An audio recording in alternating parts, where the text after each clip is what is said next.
Rob in Franklin Square. What's up, Rob?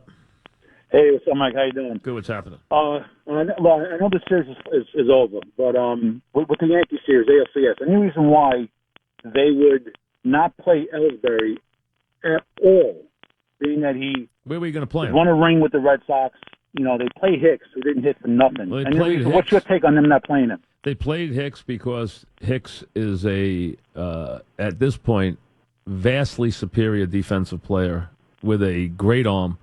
And they went for the defense. When they played Ellsbury down the stretch of the season, he did not hit. He hit a slump the last week, and then he took it into the playoffs. And when he got into the DH spot, he didn't hit. So they gave Hicks a chance to play. Hicks hit in the Cleveland series, then didn't hit in the Houston series. And they wanted his defense because he could stop the running game in the outfield. And he can cover a lot of ground, and that's why they went with defense in center field. And then Headley got hot at the DH spot, which pinned Holiday and Ellsbury to the bench there. So that's what happened. Right. That's true. But so what happened? What do you think happens next year with Ellsbury? I think it depends. If they could move him, they would. I don't think they can. I think then if you have all four of them back, you have Frazier, Hicks, Ellsbury, and Gaudy fighting for the left field and center field spots.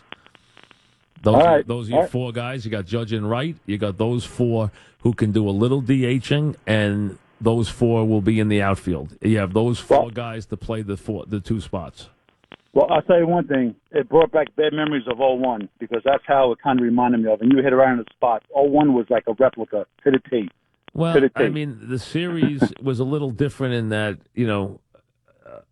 the Yankees came back and went home with a lot of momentum, went back to Arizona with a tremendous amount of momentum. Game 6 was a disaster. Andy got killed in Game 6, if you remember. Arizona scored 1 million runs. I mean, the game was over in the third inning. Fourth inning, game was over. They were up at least 10, 12 runs by the third, fourth inning. So that game was over. And then you had the classic, they took the lead into the bottom of the ninth inning in Game 7 after the great pitching duel between Clemens and Schilling. And, Mariano gave up a couple of bloops and didn't play a bunt, and they lost the game. Dave in Huntington, what's up, Dave? Hey, Mike, thanks for taking my call. Yeah, what's happening? I missed a bunch of your monologue because, for whatever, I didn't get to the radio. Mm-hmm.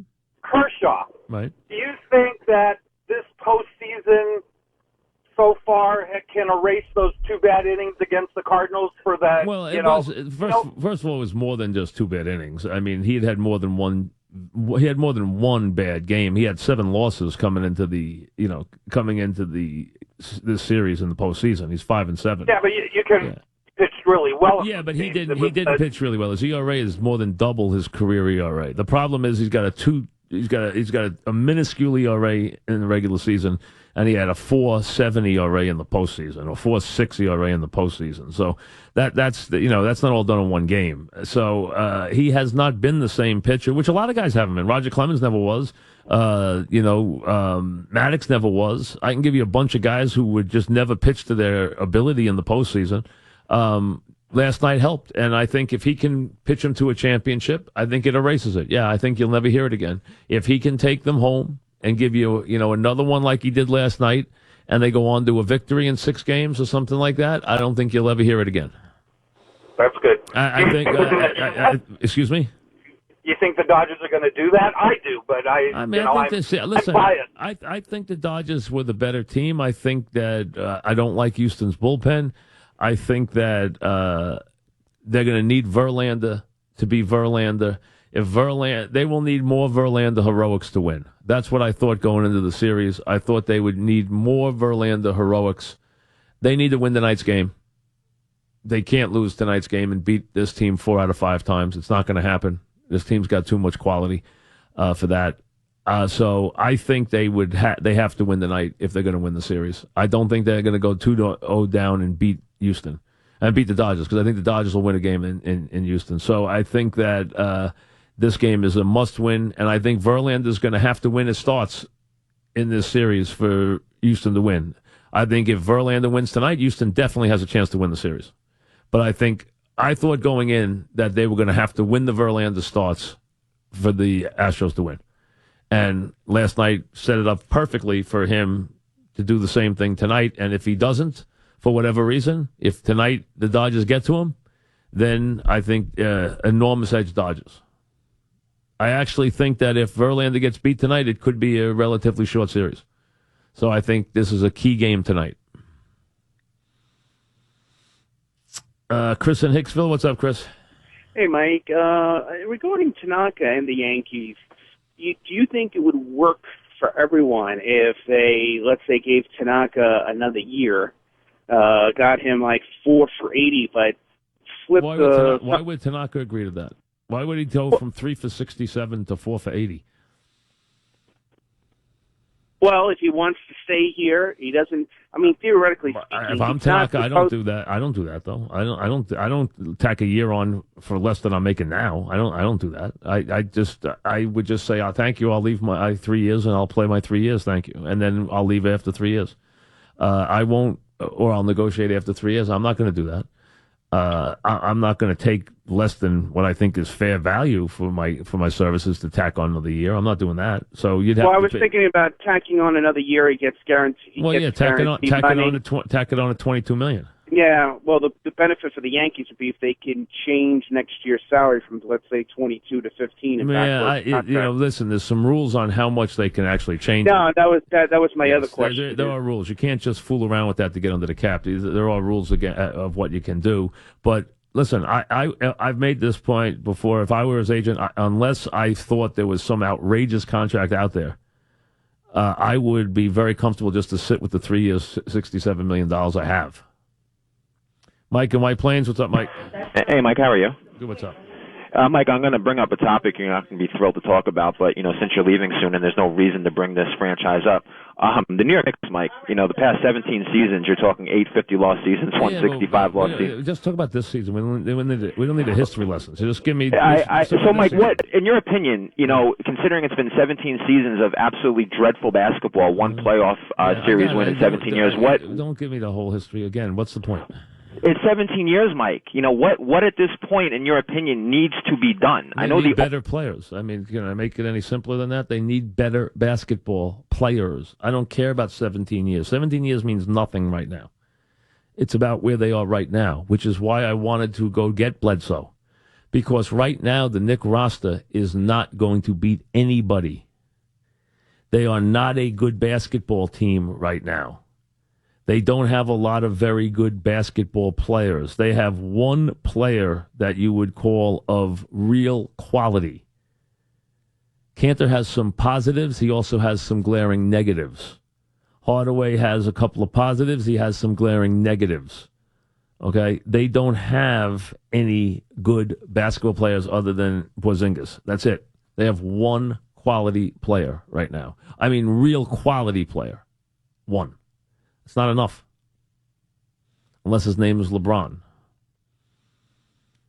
Mike joins us. What's up, Mike?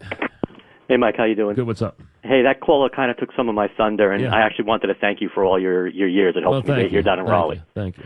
Hey, so I caught some of the Knick game yesterday because I have the DirecTV free preview. Yeah. Virtually unwatchable. Like you said, they basically have one player. Right. Here's the issue I have. It was also a really bad game last night. It was just. I don't know. The Knicks are just. They're dreadful. But let me ask you this question.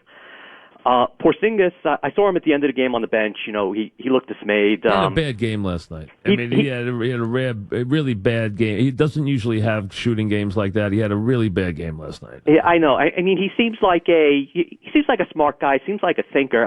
Look, it's far off, maybe 2 years, but is there a chance that he basically takes a qualifying offer and walks? What are the Knicks going to need to do to keep him? I think you have to surround him with talent. I think he's patient. I think he understands. He's a young man. He's still learning. He still has things to learn. He is a guy who can absolutely be a 25 to 30 point scorer in this league. There's no question he can do that. He has got to understand the dynamics of where he plays the game from. He has to understand what his advantages are. One of the things that you want to see every night is you want him to attempt 10 free throws, because that should be the utter minimum that he ever attempts in a game. because if you give him the ball in the right spots, the only way they can stop him is to foul him. So that he should get 8 free points every night on the foul line. That should be part, and that's what great scorers do. They get 8 to 10 points for free every night on the foul line, and they start from there. And so let me ask you, that's why they score a lot of points. I want to ask you one more question before I hop out of here. So I know that they have Hernan Gomez anchored, and early on 3 games they've been using Cantor, Thomas, O'Quinn. Is this a situation where you think that they're smart and they're just maybe trying to get a value for these guys, or are they dumb and they just have Hernan Gomez anchored? Because there's really no reason not to be playing Willie unless they're just trying to get some value for Cantor because he's really the only asset that maybe they could move for something else. I think there's a chance they are showing Cantor off for somebody. It's possible. I thought that the way they played last night, it was possible. They clearly were in on Bledsoe. I don't know what Phoenix wants for Bledsoe. They need a player like that here in the worst way. I mean, they desperately need a guy who can score and actually play major minutes. They need that. They need a point guard who can play. I mean, in this league right now, if you don't have a point guard that can play, you are so far behind the rest of the league. It is just terrible. I mean, Knicks haven't had a point. Knicks haven't had a point in forever. Right, and to have a two-way point. You have to have it. You have to be able to play that position in this league now. It's imperative. It's the way the game is played now. You cannot go in and non-compete at that position. You can't win. It's impossible. It's absolutely impossible. You don't have to have big guys in this league now. It's been proven, but you have to be able to play at the point. If you don't, you can't compete. It's just the way the league is. I mean, and it's nice when you have a luxury where you can be like Cleveland and put LeBron James at point and just let him play the game there. I mean, it's nice when you can put your all-world player wherever you want to put him. Put him at point tonight. Let's go. Get 35 and 11, or 35 and 15, and it's the greatest player in the world. So it's a lot easier that way.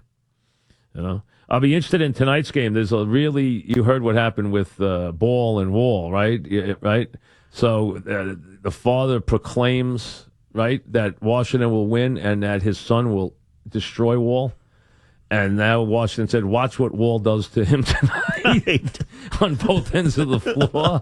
They said what Wall is going to do to him tonight. So I guess he annoyed Wall. So, I mean, it's amazing how much trouble. See, he's going to cause so much trouble. It is just, it's just not. How would you like to coach the team and have him mouthing off to the other teams? And then when Beverly the first night shuts him down, he knocks Beverly. He goes after Beverly. When Beverly, it was a good defender, shut him down. Made him look bad, and then he goes attacks Beverly. Beverly didn't say anything. He went and attacked Beverly. You have 2 press conferences after every game, the Lakers and then the father. The coach and the father have their own press conferences. Let's go to the coach's press conference. Let's go to his father's press conference. We have what's going on. Then we have the alternate universe. Here's the alternate universe. And my son will attack and destroy John Wall tonight, and we will beat the Wizards. He's part of the team. It's unbelievable. This is a 3-ring circus already. He's already the most hated kid in the league. Everybody wants to run him out of the gym. But he's quiet. And the kid, it's not his fault. He doesn't do anything. The kid doesn't say a word. He passes the ball. He doesn't try to take bad shots. I mean, listen, he's got some wonderful talents. He's a beautiful passer. He understands the flow of basketball. He's not a great lateral defender. He's not a beautiful shooter, as we know, but he understands the game. He looks like a young Jason Kidd, except, his father's getting him destroyed every night. I mean, the guys come in like they want to just tear him apart. And here's John Wall, who is lightning fast and can play both ends of the floor. He's going to destroy him. It's hilarious. It's hilarious. Here's the Minkman.